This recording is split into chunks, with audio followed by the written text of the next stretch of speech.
विलंबित विवाह और तार प्रतिकार।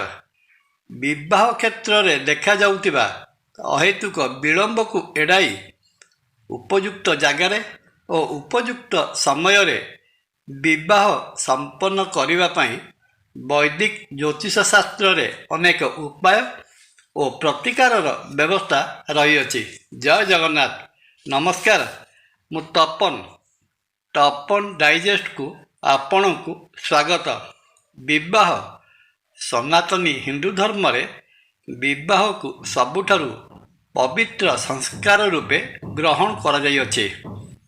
वैदिक भाषा रे विवाह को 7 जन्मर बंधन एवं आत्मा सहित आत्मार मिलन बोली कहा जाए। किंतु एबे आधुनिक जीवन शैली यही विवाहर परिभाषा को बदली देछि कहले अत्युक्ति हेब नाही।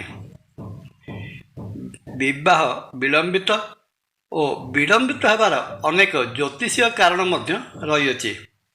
जेपरिक पुरुष मानक जातक रे शुक्र महाग्रह कमजोर रहिबा, नारी मानक जातक रे बा झियो मानक जातक रे देवगुरु बृहस्पति महाग्रहंकर स्थिति ठीक न रहिबा, जातकर सप्तम भाव उपरे शनि महाग्रह एवं राहु और केतु महाग्रहंकर प्रभाव रहिबा, सर्वोपरि जातकरे मंगल महाग्रह दोषयुक्त भाव में अवस्थान करिबा, जाहाकु कि जातक चक्र रे मंगल दोष रही अछि बोली कहा जायताए।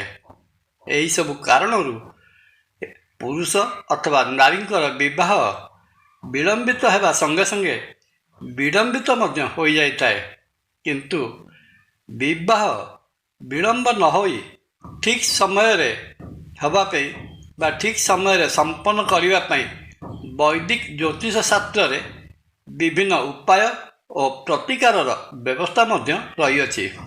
जेपरिक झियो मानकर जातक रे कमजोर रहिथिबा बृहस्पति महाग्रहंकर प्रतिकार निमंते गुरुवार दिन हलदिया वस्त्र परिधान करी श्रीहरि विष्णु को पूजार्चना करिबा, पुओ मानक जातक रे शुक्र महाग्रह को मजबूत करिबा पई शुक्र महाग्रहंकर अधिष्ठात्री महादेवी माँ महालक्ष्मीकर शुक्रवार दिन पूजार्चना करिबा, मंगल दोष निवारण पई महावीर हनुमानंकर पूजार्चना करिबा, शनि राहु एवं केतु महाग्रहंकर प्रतिकार करिबा।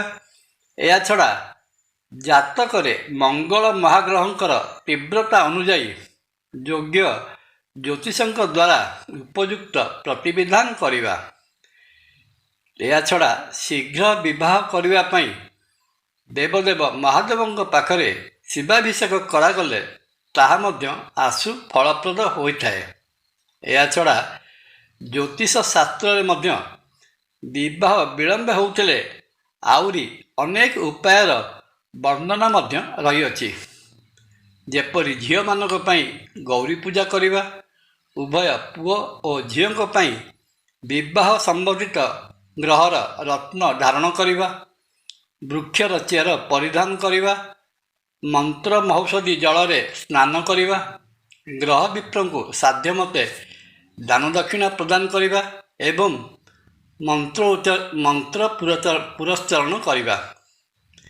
जणे उपयुक्त ज्योतिषंक परामर्श रे एही सब प्रतिकार ग्रहण करागले विवाह विलंबित न होई ठीक समय रे एवं उपयुक्त जगार विवाह अनुष्ठित होइथाए एवं विवाह शुभप्रद मध्य होइथाए।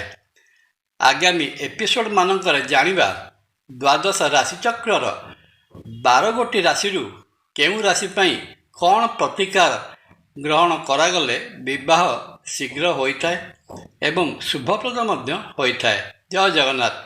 वीडियो भल लगिले लाइक कमेंट और शेयर करिया पई अनुरोध। नमस्कार। तपन।